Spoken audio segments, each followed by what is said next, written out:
So ఈ ప్రమాదం జరిగిన ప్రాంతంలో ఒక భీతావహమైన పరిస్థితి మనకు కనిపిస్తోంది. అక్కడ ఎవ్వరు ప్రాణాలతో ఉండే సిచ్యువేషన్ లేదు. కనిపించిన డెడ్ బాడీస్ని అక్కడి నుంచి హాస్పిటల్కి మూవ్ చేస్తున్నారు. ఇంకొక వైపు సివిల్ హాస్పిటల్ దగ్గర కూడా సిచ్యువేషన్ చాలా గంభీరంగా ఉంది.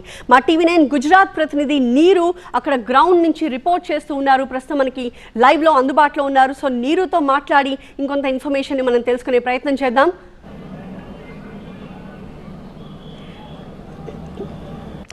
సో నీరు, हेलो नीरू जी दीप्ति, इस वक्त मैं आपको बता दूं, मैं ग्राउंड जीरो पर इस वक्त मौजूद हूं। एग्जैक्टली वही जगह जहां पर ये प्लेन क्रैश हुआ था। ये जो जगह है ये प्रेमाइसेस है बीजे मेडिकल बॉयज हॉस्टल, जहां पर रेजिडेंशियल इंटरनेशनल एयरपोर्ट से एयर इंडिया की एक फ्लाइट से उड़ाई जो तरह से आपको एक बिल्डिंग की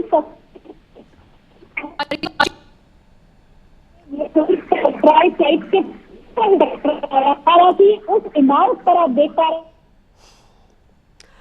రైట్. సో మా ప్రతినిధి అక్కడి నుంచి రిపోర్ట్ చేస్తున్నారు. కానీ మనకి కొంచెం టెక్నికల్ ఇష్యూస్ కనిపిస్తూ ఉన్నాయి. అక్కడ సిచ్యువేషన్ అంతా కూడా ఎంత భయంకరంగా ఉంది అని చూస్తున్నాం. ఆ చుట్టుపక్కల ప్రాంతాలు, అలాగే ఏ హాస్టల్ మీద అయితే ఆ విమానం కూలిపోయిందో అక్కడ సహాయక చర్యలు కొనసాగుతున్నాయి. ఎందుకంటే ఇంకా అక్కడ లోపల మంటలు కనిపిస్తూ ఉన్నాయి. ఆ మంటలన్నింటినీ కూడా అక్కడ సిబ్బంది, ఫైర్ ఫైటర్స్ అదుపు చేయడానికి ప్రయత్నిస్తూ ఉన్నారు.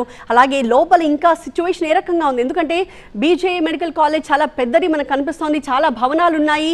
అయితే వాటిల్లో ఒక 2 భవనాల పైకి విమానం వెళ్ళి కుప్పకూలింది. ఆ 2 భవనాలు కూడా పూర్తిగా ధ్వంసమైపోయాయి. ఆ చుట్టుపక్కల ఉన్న మిగిలిన భవనాలు, ఈ కాలేజ్కి సంబంధించిన ఇతర భవనాలు, అలాగే నివాస ప్రాంతాలు ఇవన్నీ కూడా చాలా దెబ్బతిన్నాయి ఈ ప్రమాదం కారణంగా. చూడండి ఎంత క్లోజ్గా మనకు అక్కడ విమానం మండిపోతున్న ఒక విజువల్ కనిపిస్తోంది. ఆ పక్కనే మనకి బిల్డింగ్ కనిపిస్తోంది. సో అక్కడ ఉన్న మిగిలిన వాళ్ళందరినీ, ప్రాణాలతో బయటపడిన వాళ్ళందరినీ కూడా ఇమ్మీడియట్గా అక్కడి నుంచి ఇవాక్యువేట్ చేయడం, సేఫ్ ప్లేస్కి తరలించడం అన్నది అక్కడ ఉన్న వాళ్ళ కర్తవ్యం. అదే పని చేస్తూ ఉన్నారు. సో రెస్క్యూ ఆపరేషన్లో హైయెస్ట్ ప్రయారిటీ ఎవరైతే తీవ్రంగా గాయపడి కనిపిస్తూ ఉన్నారో ఇమ్మీడియట్గా వాళ్ళకి మెడికల్ అసిస్టెన్స్ ఇచ్చి అంబులెన్స్లో హాస్పిటల్కి తరలించడం, అలాగే ఇతరులు ఎవరైతే అదే ప్లేస్లో ఉన్నారో ఆ దట్టమైన పొగ పీల్చిన కారణంగా కూడా వాళ్ళు కూడా అన్కాన్షియస్ అయిపోయి ఆ తర్వాత ప్రమాదం జరిగే అవకాశం ఉంది. కాబట్టి వాళ్ళని కూడా ఇమీడియట్గా అక్కడి నుంచి రెస్క్యూ చేస్తూ ఉన్నారు.